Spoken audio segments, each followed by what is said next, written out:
প্রথমে আপনাকে বুঝতে হবে যে মানুষের মধ্যে চারটি মূল তত্ত্ব আছে। প্রথম হলো তার শরীর, যার দ্বারা উনি যে কোনো কর্ম করে থাকেন। দ্বিতীয় তত্ত্ব হলো তার মন, যার দ্বারা কোনো কর্ম করার জন্য সে নিজেকে প্রেরণা দিতে থাকে। তৃতীয় তত্ত্ব হলো বুদ্ধি, যে কর্ম আমরা করতে চাই, যে লক্ষ্যে আমরা পৌঁছতে চাই, সেটা আমরা কিভাবে কোন পথে করব সেটা স্থির করা যায় বুদ্ধি দিয়ে। আর চতুর্থ তত্ত্ব হলো আত্মা।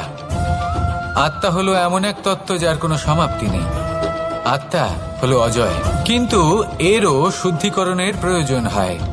এই চারটি তত্ত্বের শুদ্ধিকরণ করতে থাকুন, এদের নির্মল রাখুন, শুদ্ধ রাখুন। এবং এটা কিভাবে হবে? শুভ চেতনা দ্বারা, জ্ঞানের দ্বারা, এবং সব থেকে বেশি গুরুত্বপূর্ণ প্রেমের দ্বারা।